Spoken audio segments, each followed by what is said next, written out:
This is the quickest, easiest way to culture yogurt in your Instant Pot. Hi, my name is Tessa. I'm a Catholic mom of 4. My husband Jefferson and I are on a mission to teach ourselves self-sufficiency, simple homemaking, and intentional living. So first off, what you'll need is your Instant Pot. I have an Instant Pot Duo, 6 quart, up to a gallon of milk, a yogurt culture to start with, and that should be it. So go ahead and pour your milk into your Instant Pot. I have almost a full gallon here of raw milk. You can use raw milk or whole milk from the store.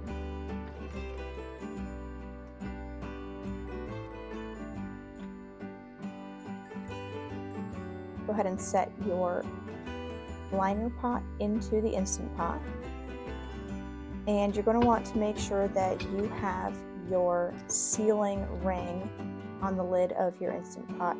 I have several. I use them for different purposes, like red is for red meat. I have a clear one for rice and noodles, and this blue one I use exclusively for yogurt so that no other flavors that kind of cook into that silicone are transferred between foods. Put your lid on, and it does not really matter if your pot is set to steam or to seal because this is not a high pressure cooking function. So you're going to press the yogurt button, and first it'll show a time, and then click it again and it will say boil. So then you're just going to let it sit and boil. After about 25 minutes it will beep and say yogurt, and this just means that it has come up to about 180 degrees temperature. And what you want to do is take the lid off and take the temperature. This is a few minutes after it beeped, so it was not showing the full 180 degrees Fahrenheit. It was showing closer to 174, 175. So we need it to drop to 110 degrees or less, otherwise it will kill the culture bacteria that we're going to add in. So I usually pull mine out and set it on the counter, or if I'm in a hurry, I will set the whole thing into a bowl of cool water in my sink until it reaches between 100 and 108 degrees.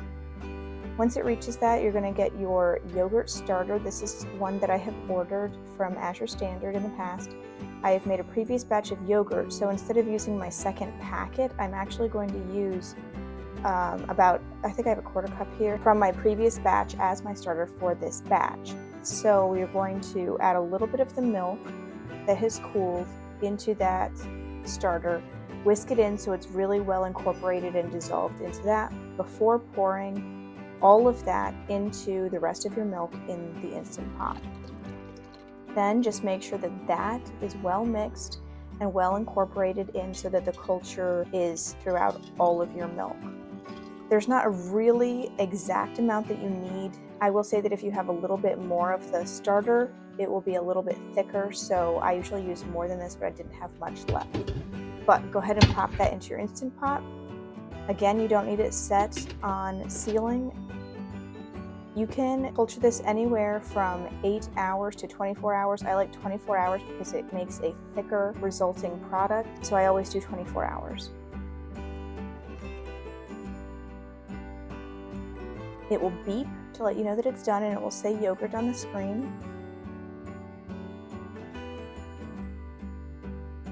You go ahead and pull this out, and I highly recommend chilling. This is after it has chilled overnight.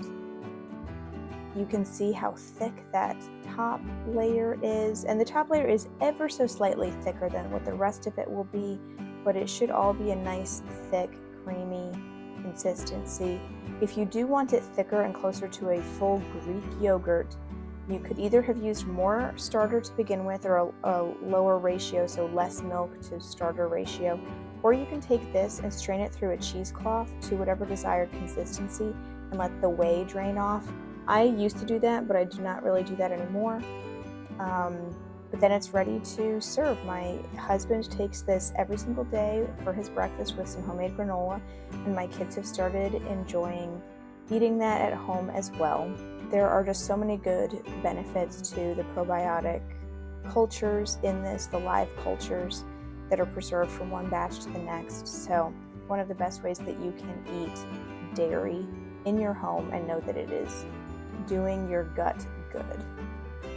My kids enjoy it with granola, jam, honey, really anything added in, a touch of syrup, cinnamon, various things like that make great toppings for your homemade yogurt.